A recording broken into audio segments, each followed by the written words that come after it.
This is Support is Sexy, episode 512. Today we're talking about how to embrace your mess, live a big life, and be a badass babe. Welcome to Support is Sexy. I'm your host, Elayne Fluker, entrepreneur, author, and founder of Chic Rebellion Media. 5 days a week, Monday through Friday, I bring you inspiring women entrepreneurs who share their wins and lessons to help you take your business to the next level.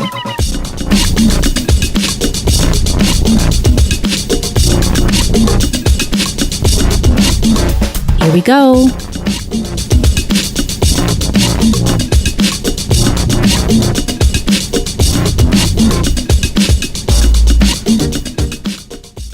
Hi, everyone. Welcome to another edition of the Support is Sexy podcast. So excited to have you here. It just would not be the same without you. And we are continuing our great series of rewinds of episodes that really resonated with me because of the messages. I always say there are no favorites. I love every single woman who has said yes to be on the podcast. Every episode has something to offer. You know, sometimes a message really hits you though, because it's what you need to hear at the time. So the next couple of weeks, doing a rewind of episodes that did that for me and episodes that did that for you. And today we're doing a conversation with Shoket, who is the author of the book, The Big Life. And in this conversation, we talk about not only how to live a big life, but also how to embrace your mess, how that's actually part of the process, really, and how to be a badass babe, as Anne says. And Anne originally aired on the podcast on episode 244 in June of 2017, but it's still a powerful conversation.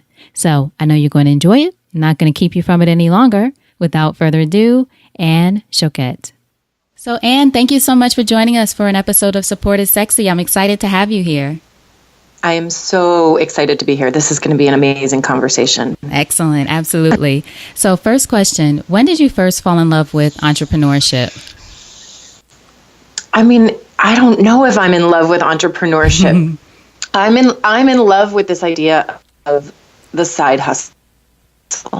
I believe so strongly that incubating something for yourself on the side is the key to making yourself successful in life, in your job. Maybe your side hustle becomes your main hustle, but even if you're working for someone else, you have to have something that you are doing for yourself. If you're in your job and you're not in charge, but you're desperate to be in charge, you put yourself in charge in your side hustle. If you feel like you have to just have this slog of a job to pay the bills, but it's not meaningful, you get a side hustle that's meaningful, right? And or if you feel disconnected from your community, you get a side hustle with your sisters. And I'm a big fan of the side hustle. I think entrepreneurship is so hard.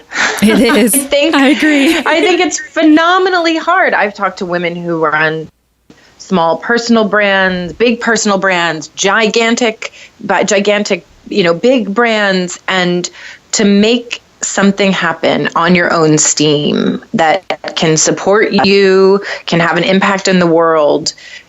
You got to fire, man. You have to have fire, but that fire comes at a price, right? You are without a safety net. You feel insecure and nervous, and like the ground is shifting under your feet all the time. I think it's hard to fall in love. Yeah. It's hard to fall in love with that. Yeah, and I think to your point about the fire, I know entrepreneurship is very glamorized now. It's very sexy right now. But to mention the fire, I always tell people you have to keep that fire burning, though, even when you feel like there's no oxygen. Like when everyone else is gone, or when it's not exciting, or the money's not coming in, or things are hard, you still have to keep that fire going. It's easy to have the fire in the beginning. Do you agree? Well, because nobody else sees the world the way you do and wants it as bad as you do. And we're all hungry to have people on our team, but those people are there because they want to get paid, or because they want to learn something, or because they want to be in your orbit. They will never believe as you do. And so, yes, you need support, but it has to start with you. The spark has to start with you. So where did you grow up? You grew up in Pennsylvania, right? So I grew up in the burbs of Philadelphia. When I was 6, we moved to Denver, Colorado. I actually lived just outside of Denver in a town called Littleton. And then we moved back to Philadelphia. I believe I am an East Coast girl in my heart. I've been longer than anywhere. I've been in New York City. I've been here for 27 years.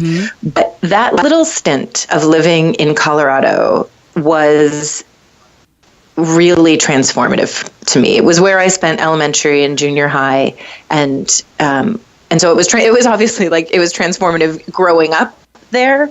But to live in the Midwest and to see the beautiful mountains, and people are so nice. Oh my goodness, people are nice in the Midwest, friendly, helpful. I'll never forget one time our car got stuck in the snowstorm, a really sudden snowstorm, which happens a lot in Colorado. Right. And people stopped their cars and got out and pushed our car up the hill. And that has had such a lasting impact on me of how selfless people can be and how neighborly. And I think that it's not always like that. It wasn't always like that in Philadelphia, and it certainly isn't always like that in New York City. And I think that I take that with me, that sort of warmth and openness was really important to me. What would you say a young Anne was like growing up in Colorado? Well, it's funny. When I was maybe, 13, 14, somewhere in there, I had a really tight-knit group of girlfriends, but I always saw a bigger picture. I always thought there was something more. I didn't know what it was. I didn't know where it was, but I just thought there needed to be something more. And so my girlfriends and I bonded together, and we created a girl group that we called Women of the World. And now, I don't know where we got the confidence to call ourselves women at 14, or imagined that from Littleton, Colorado, we could have an impact on the world. But that's how I saw things, right? I imagined myself on a bigger platform, even back then. And I have always felt that way about the power of women. I didn't know it, right? I thought I was just being badass 14-year-old girl. But it later occurred to me that the seeds were planted all the way back then. What do you think it was about you, or maybe more so, what do you think it was in your life at that time that led you to know that you could be sort of a little rebel? Were you seeing that around you, or was it just something in you? I mean, my goodness, I don't know. My dad is an entrepreneur and always looking for a new angle, a new idea, some new place to make his mark. And my mom was a little bit of a rebel for her time. She got married later than her friends. She had a career, or when a lot of her friends were just getting married out of college or getting married out of high school. And I think they taught me that there's something to be said for carving your own path, that not always following the status quo or the group. And plus it was the 80s, and there were all these amazing, badass chicks, Pat Benatar, Madonna, and Joan Jett, right? Yeah. Right? Those were the women that we wanted to be like, right? Madonna, Janet Jackson. Lauper, I've been listening. So, yes, right. And it was about being expressive and individual, and not about fitting in, and about being a rebel in some way. So that really sunk in with me. That really sunk in. What were you saying? You were about to say you've been listening to. Were you going to say one of those ladies? Well, so Janet Jackson, I've been listening to a lot of the Janet Jackson station on Pandora. After Nasty got a little bump last year, I dialed into that station. Right. And I am suddenly transported. It's 90s R&B right. on that station.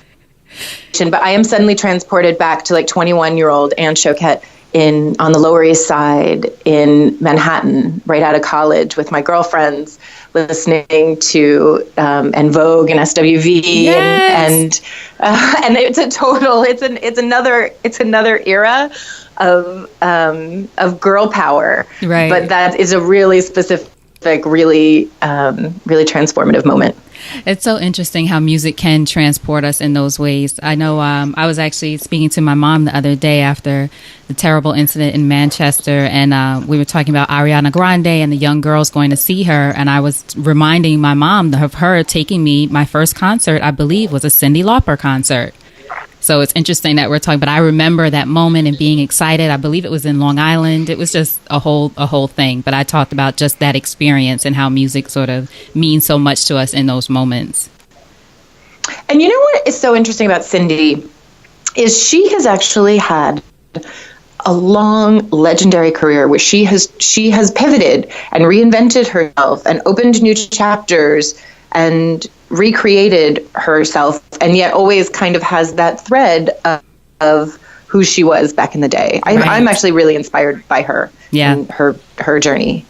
So for you, I know you studied creative writing in English, or got a degree in English and creative writing at NYU, did you always know that you wanted to work in the magazine industry, or what was your idea after college? No, I thought I was going to write novels. I thought I was going to be a fiction writer. And God bless my parents for not telling me that that was going to be a path to loneliness and financial ruin. Right. I don't know why they let me go to such an expensive private college at NYU and not make me figure out how to make money. But I had that epiphany on my own, and somewhere in the middle of my junior year, I was like, hey, how am I going to pay my rent? And I really did not want to move out of New York City. I loved New York. It is everything to me. And so that's when I decided to get into magazine journalism. I popped over to the journalism department, signed myself up for a magazine writing class, and figured out how I was going to turn what I was good at as a writer into something where I would actually get paid. Right. Now, one of the stories that you share in your book, The Big Life, which I love and we're going to talk about, but you talk about the story where you were going for a position as editor-in-chief, and the 3 times that or at least 3 times you share in the book that you went for it. And I wanted you to just share those stories with us and what those experiences taught you once you rose to that level where you were in a position to go for the editor-in-chief job, or launching a new magazine, I think was one of them. Yeah, so I never had a grand plan to be editor-in-chief of a magazine. I just wanted to try new things. And the good news about the magazine business is you try something new, it works, it doesn't work, whatever it is, it's over in 6 weeks, because that's the life cycle of creating an issue. And so I never really had a grand plan. I just wanted to be engaged and have a good time. But there was a moment I had sort of built up enough seniority and credibility in my career, and I was executive editor at that time, executive editor at Cosmo Girl, and I had a magazine idea. I had an idea for a new magazine. All of a sudden, the opportunity presented itself. It was like a big bright light, and all of the world started to sort of shine the spotlight on my idea, and I couldn't keep it to myself anymore. Mm-hmm. And so I spent weeks trying to put the idea together. I had competitive analysis spread out on my floor. I went and looked at everybody else's magazine, cut out pages, ripped out advertising. I pitched it to my boss, who pitched it to her. And that's a really important piece, is because when you're trying, it's not always a great idea to cut your boss out of the way, even if where you're going is not to work for her or him anymore.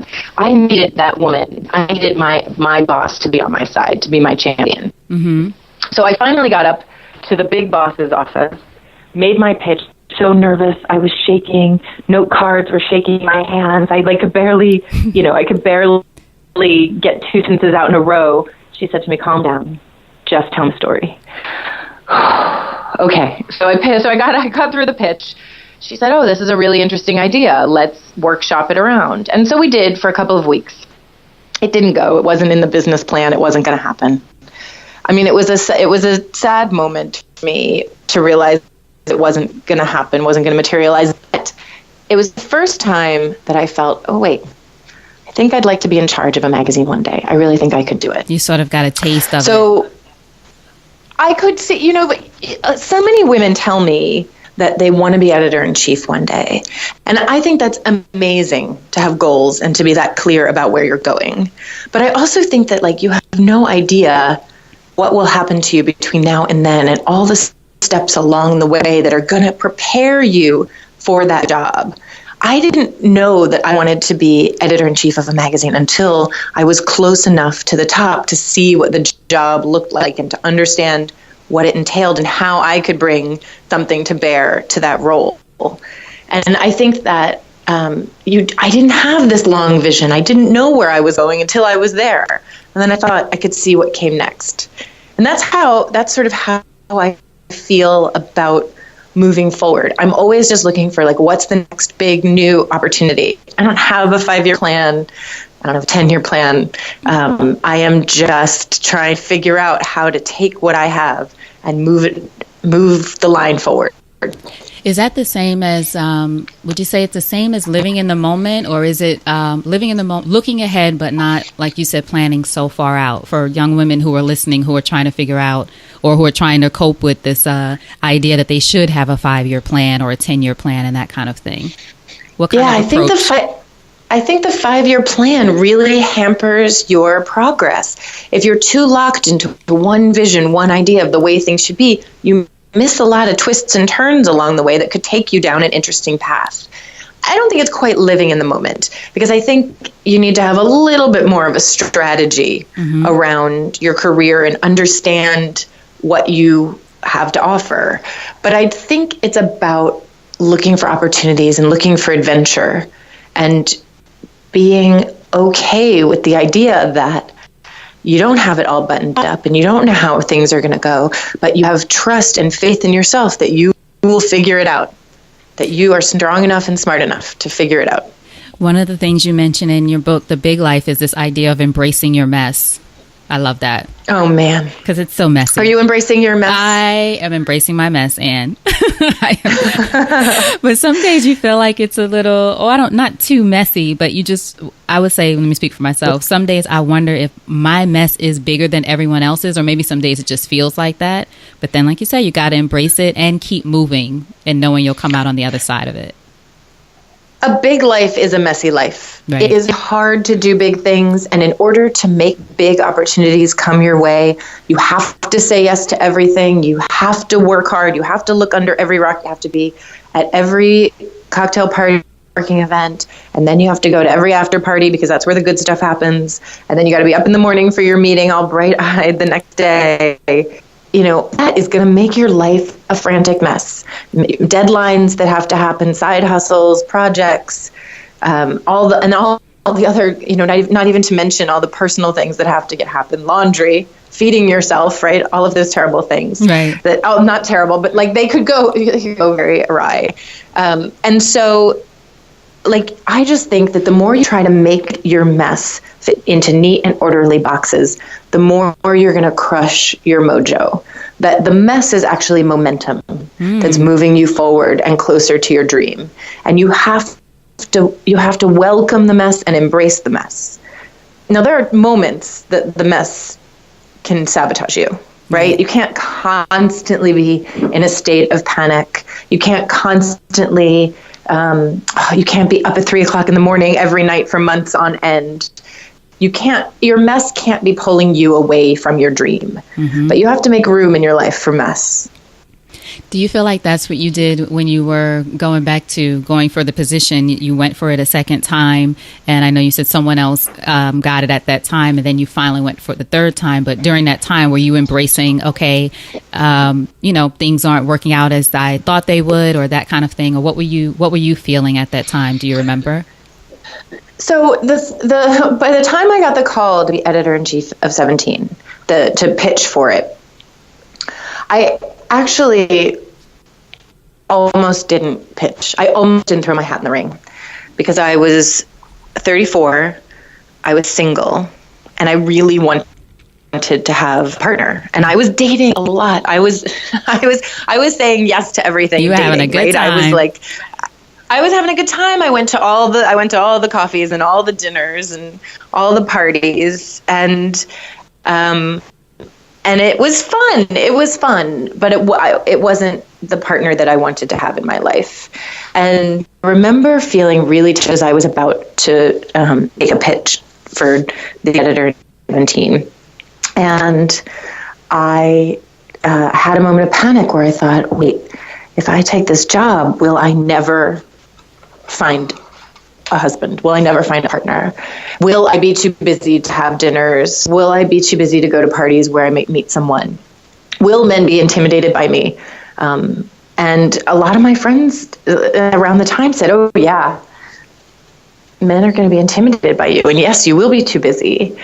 But my best girlfriend said the thing to me that mattered the most. And she said, well, the dating you're doing now isn't really working.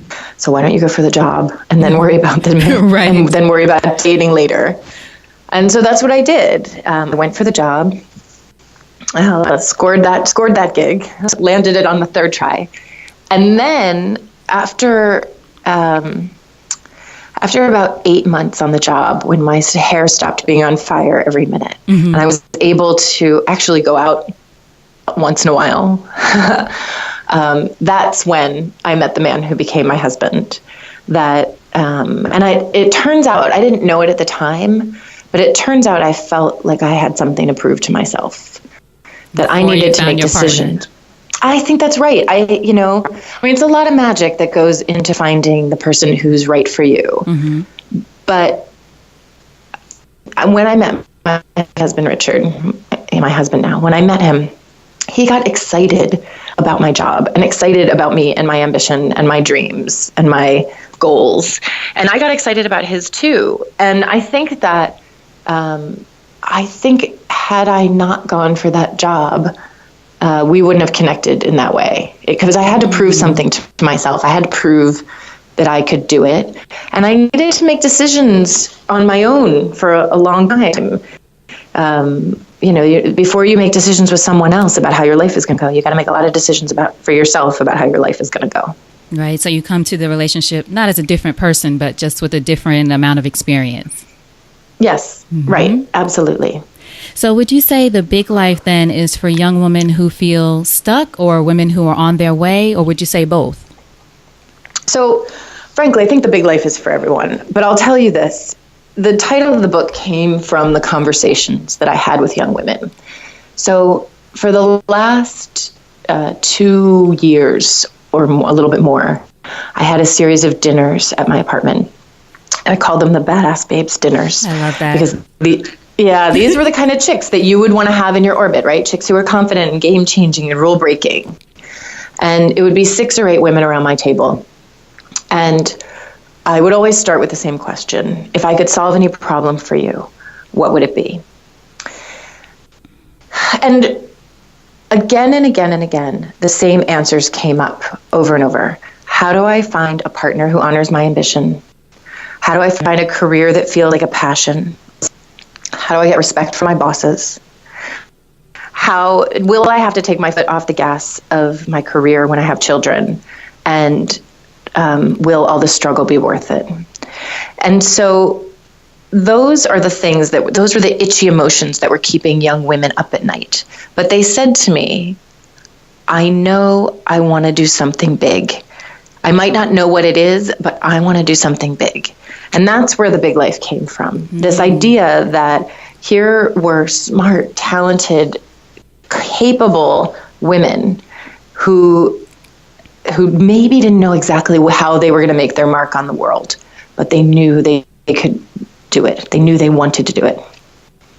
So that's where the big life comes from. And I feel like in the book, you sort of give young women, or women overall, because I loved it too, and I'm not a young woman anymore. I'm in the middle.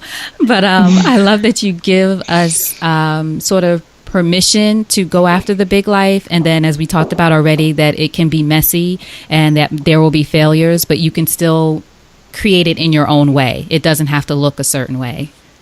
This is a mistake that a lot of people make, and I'm glad you brought it up, that the big life is not the same thing as having it all. Right. Having it all is this dated idea of the way things should be, right? It's somebody else's idea, and it's like a tick list. Big job, hot husband, 3 kids, house in the suburbs. It's like it's somebody else's idea. And this is about creating a life that's meaningful to you on your own terms, happiness above all else. And it's not even about being at the top, right? I think so many young women think they have an old idea of what ambition should look like, right? It's the corner office with your feet propped on your desk and these fancy, expensive shoes. But this is about finding the mix that feels meaningful to you and that will bring you happiness. And that's the big life. It's funny, as you mentioned that image of, sitting at a desk with your feet propped up. I feel like a lot of millennials are sort of in that stage where there's this old image that some of them aspire to, but then they know there's a new way of doing things, and they're sort of trying to navigate both worlds. They're creating the new world. Exactly. That's what I think they is so are inspiring. The new world. We don't have new icons for what this should look like, right? I mean, we're stuck with these old ideas of like the Sex and the City characters. Mm-hmm. And like those women were not particularly ambitious at work. They had big jobs, but they weren't particularly ambitious. And that's what sexy singleness sort of looks like to us, or like jobs like, the Devil Wears Prada must be 10 years old at this point. I can't believe it. But I think that's amazing, right? Like, but that's still what people think right. is this icon of how work should go when you're starting out. And so young women really are struggling to put together a new dynamic. And that's what makes it so exciting, right? And here are the things I'll tell you that I think young women are leading the way for all of us. When they demand transparency, especially salary transparency, we all get closer to equal pay. The idea, this idea of being free from the office, free from FaceTime, free from meetings, that idea is going to get us to an easier conversation about work-life balance. How can we all have work and life be more integrated and work together? And to be honest, the change that young women are leading that's most inspiring to me is the idea of sisterhood. That they've replaced the old idea of networking where you were standing around with a glass of warm Chardonnay in one hand and a business cards in another. Mm-hmm. Remember those sort of transactional days where nobody really made any meaningful connections. You were like, well, I hand out a business card. Right. That instead women are helping each other in warm digital groups, right? Sisterhoods, where you are devoted to helping each other achieve and succeed. And that has been such a rewarding change. But I also think it's what's happening to everyone. Young women are leading the charge, but we are all lucky to have them leading the way. What do you feel like you learned most about yourself during those conversations with the Badass Babes? Oh, wow.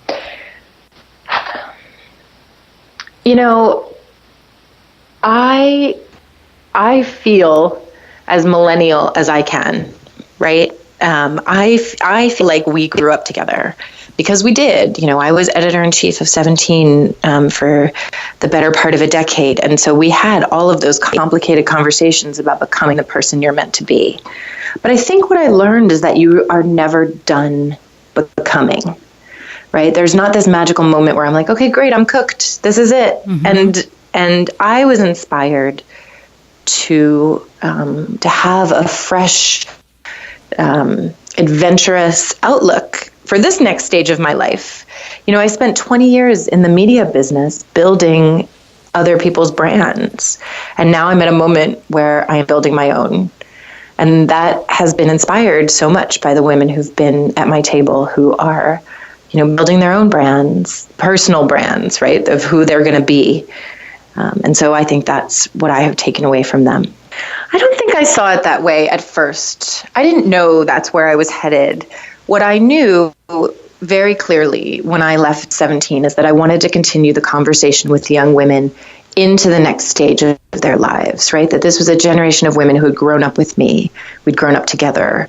And now that they were in their 20s and 30s, when the stakes were even higher and there were no guideposts or rule books, and that they were writing the rules as they went. That was where I wanted to continue the conversation. And so, very much like my usual process, I just put one foot in front of the other. Mm-hmm. I started to have a series of dinners.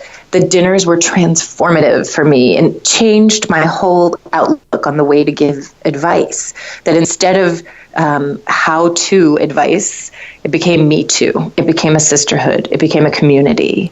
And the dinners took on a life of their own, and I launched a newsletter, right? I wanted to connect the women who had been at my table, and I launched a newsletter. And the newsletter became so good that I opened it up to all the badass babes. Everybody can sign up at shoket.com. Okay. Badass Babes is what it's called. And the dinners became so important that I've now launched a campaign for women to have their own dinners. There are Badass Babes dinners happening all over the country. And so, each piece of the puzzle was very organic. This was not like whiteboarded out in some big corporate boardroom. Mm-hmm. It has been personal and meaningful, and it's been about what do young women need to hear? What do they need to know? I mean, frankly, I looked around and I said, well, here's what I think. Here's what's happening. This is what I see is happening with young women. Somebody else must be saying this.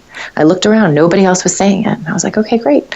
I will wade in and I will say it. And that's what's been so rewarding about it, personally rewarding, but also been what keeps us on track, that I am paying attention to what young women need to hear. You're paying attention, I think, is so brilliant, really, that you also ask them what they need to hear, as opposed to some books and other things that may have been out there or coming out, et cetera, that are just saying, do this, do this, do that, as opposed to what I think you did was really sort of get to know their experiences and then provide your insight based on your own experience, if that makes sense. We've moved so far beyond the idea of a magazine editor sitting on high, delivering words of wisdom to all the people.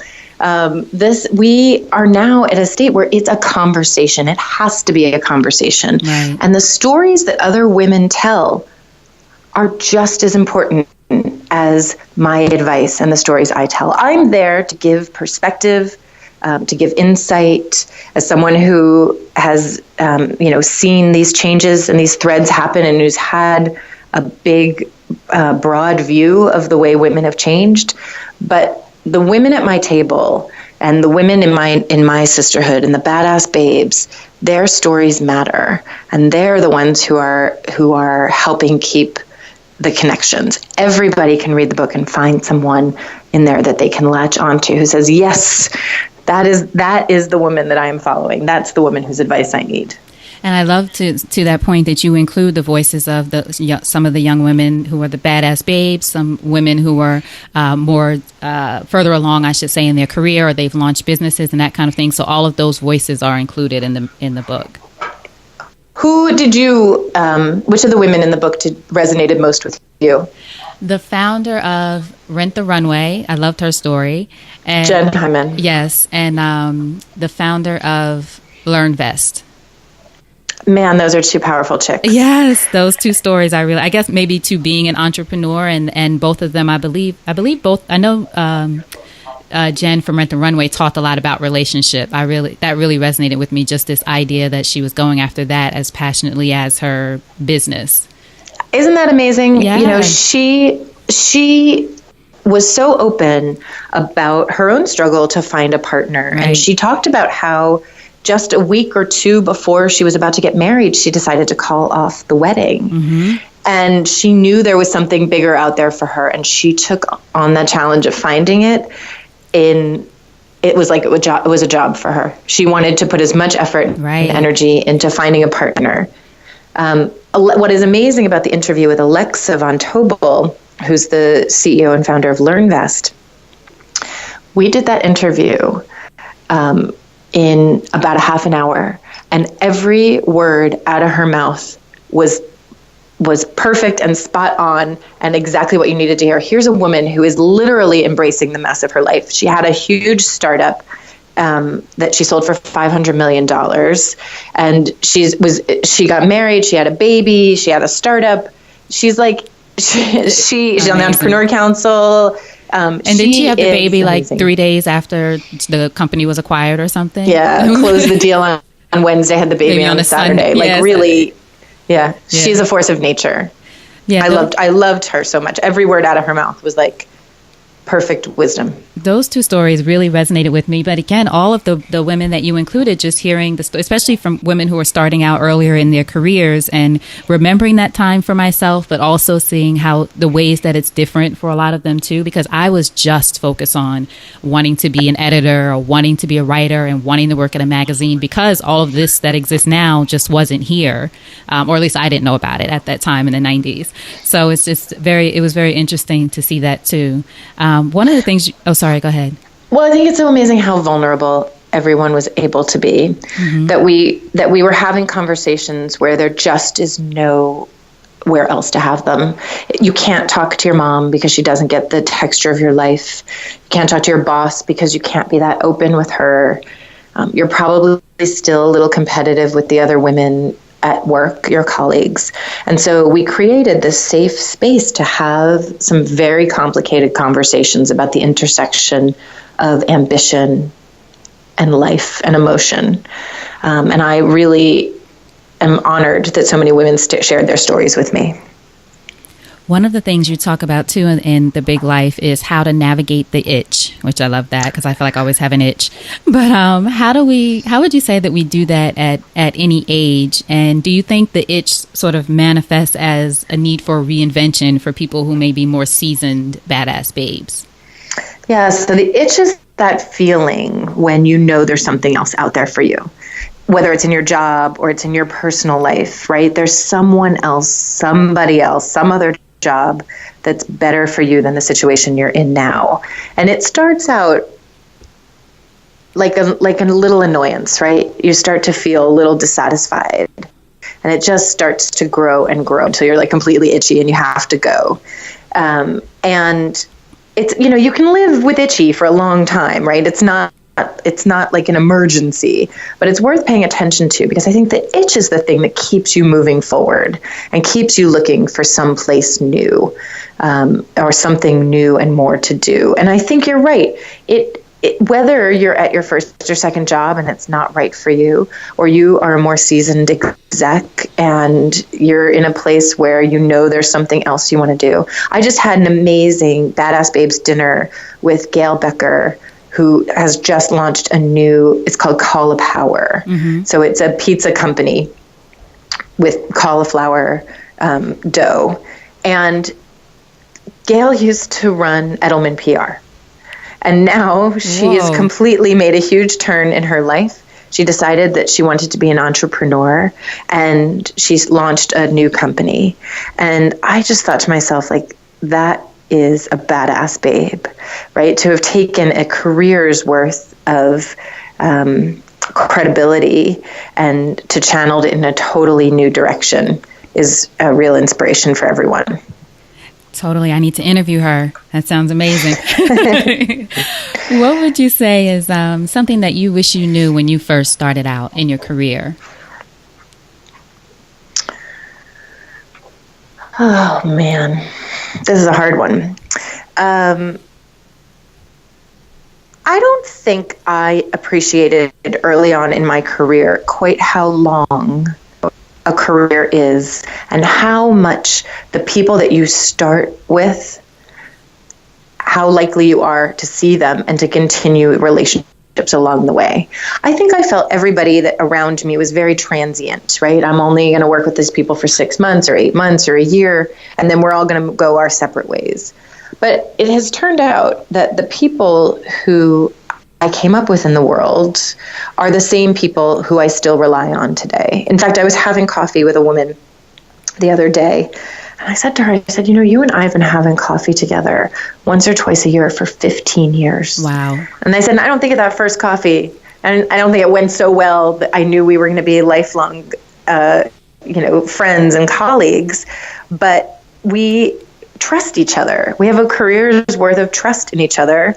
And we now are down to a place where we're like, what's happening with you? What's happening with you? How are your kids? How are your kids? And then we get to, how can I help you? What do you need? Who can I introduce you to? And then we wrap it up and we see each other on email, and then we see each other in a year.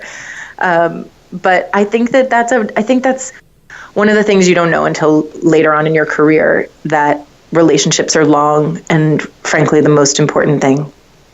So to that point, do you think women should make sure that they honor those relationships in a way that they might not be thinking of right now?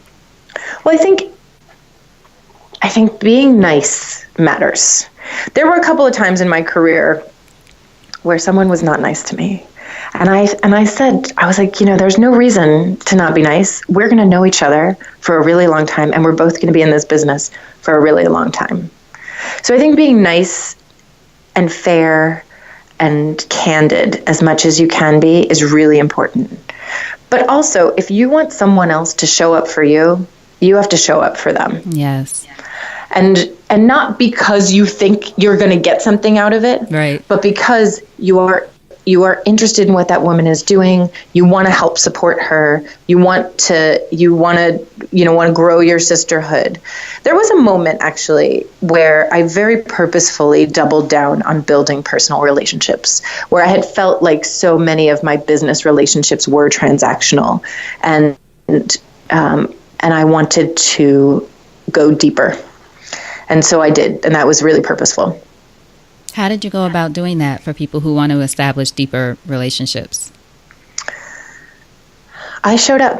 I showed up for people who asked for my support, sometimes when they didn't ask for my support.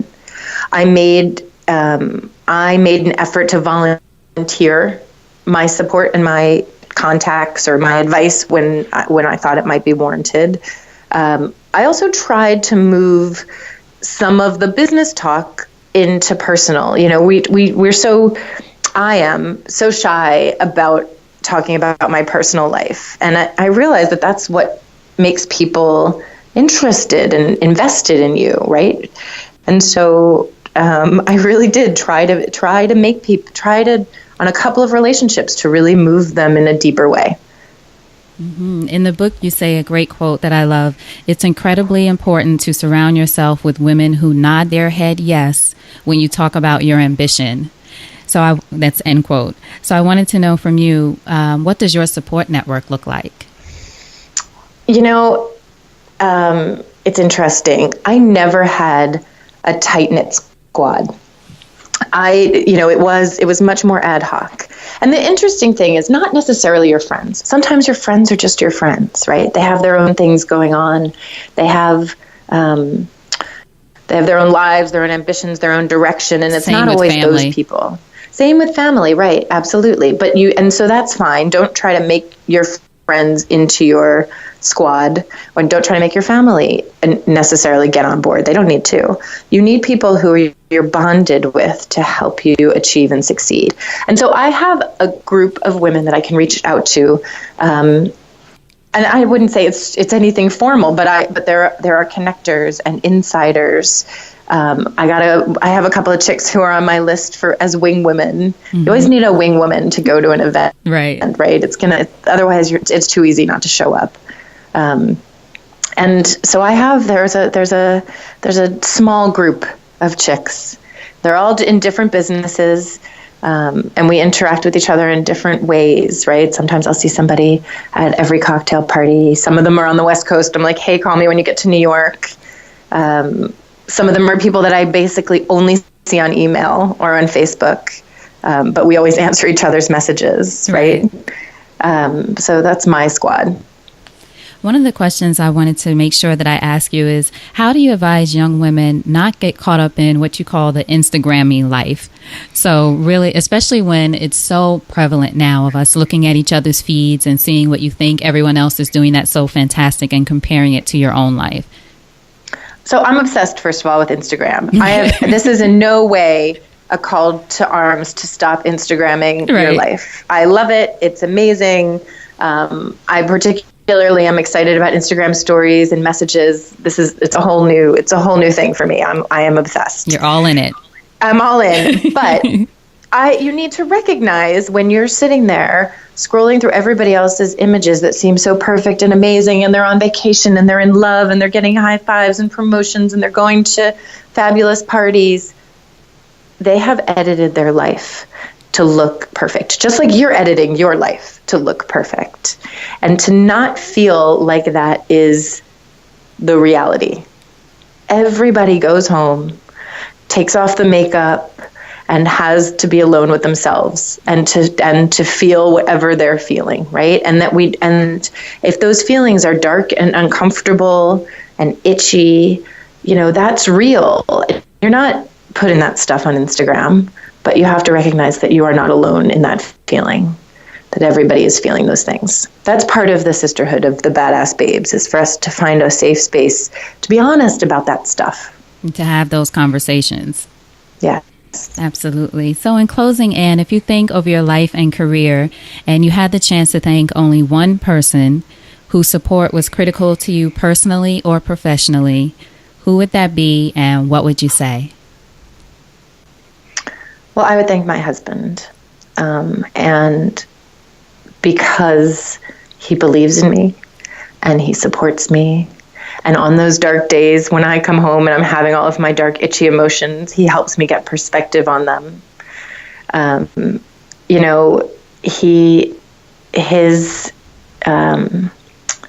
His love and his acceptance and his positivity and optimism, man, he is positive and optimistic. Those have all been such important keys to my success. And I didn't meet him until I was 35 years old. So we're just at the beginning of our relationship together. But he has been instrumental in my success, personally and professionally. Beautiful. And I know that another thing that you share in the book, too, is just that you met your husband later and had your first child at 40, I think, and your daughter at 42, right? So again, This whole idea of letting go of what it looks like. It's not how I thought life was going to go. Right. I sure didn't. Mm-hmm. But I'm pretty happy that it turned out that way. And I think there's really nothing I could have done to make it happen sooner. But that also would have been some artificial timeline, right? I wasn't ready. Life wasn't ready. And it wouldn't have served me. Well, what you're doing now looks good on you, Anne. Keep doing it. Thank you. Thank you. So tell us how we can support you. I'll have links to everything we talked about, of course, but tell everyone social media, where else they can find you. So please, first of all, buy the book, The Big Life. It's on Amazon. I can't tell you enough how important that is. We need to have impact, right? We need to show numbers and show strength in the world. So buy The Big Life. And leave a review. Write a review, please, an Amazon review. Sign up for the Badass Babes newsletter on AnnShoket.com, AnnShoket.com. And also host your own Badass Babes dinner. The link is there in the sign up to host your own. I would love to see women everywhere having these kinds of conversations. And I give a guide for how to make those conversations happen. Excellent. Anne, thank you so much. It was so great to connect with you and have a chat with you. I loved your book, honestly. Thank you. Support is sexy. Yes, it is. Yes, ma'am. Now, before you go, what would you say is a parting piece of advice from you to our listeners, to young women everywhere? I'll give a piece of advice someone gave me. I interviewed Barbara Walters and asked her what was the one thing that she wished she knew now, that she wished she knew when she was younger, that she didn't know until she was older. And she said the thing that has become a mantra for me. Don't believe that your life now is the way it's always going to be. You have no idea how interesting it can become. You have no idea the adventures in store for you. And so my advice is to keep looking for the adventures. You have no idea how interesting your life can become. All right. I hope you enjoyed that powerful conversation with Anne. And I have to tell you, I listened to that last part, her parting piece of advice, more than twice this time. It really resonated with me because, well, first of all, how beautiful is it that we are doing episodes that really resonated with me and with you all. And the fact that this one touched home for me right now. See, these episodes, thank God, they're all classics. But the fact that I'm about to partake on this adventure, if you will, this experience of traveling 12 countries in 12 months with remote year. If you haven't heard me talk about it before, make sure you go to supportissexypodcast.com support-is-sexy-podcast.com and just search remote year. An episode will come up where I interviewed the VP of experience from the company. But basically this adventure where I get to travel, work abroad, live out what really has been a dream for mine for years. Actually, since I read the 4-Hour Work Week back in whatever year that was, many years ago, had no idea how this could happen, had no idea that it was possible. But I believed in the adventure. I believed in the possibility, and the adventure then showed up. So not going to do a whole other episode here at the end, but I have to tell you, the end of that episode with Anne, that quote from her, which is actually from Barbara Walters, really hit home now. So I hope something in this episode and the past rewinds that we've done and all the episodes that we've done is hitting home for you. Make sure you continue to pursue that adventure. Now, for more about Remote Year, as I mentioned, but more so to find out more about Anne, her book, how to get in touch with her, all the resources and things that she mentioned in this episode, just go to support-is-sexy-podcast.com, go to that search icon at the top, and just type in Anne, A-N-N. Her show notes page will come up with links, resources, and the ways to get in touch with her, find out more about what she's up to. Support-is-sexy-podcast.com, and just search Anne. Thank you so much for being here. I truly, truly appreciate you. Until we chat again, I want you to always remember, 1, follow the adventure, and remember that support is sexy, and having it all doesn't mean doing it all alone. And I'll talk to you soon. Take care.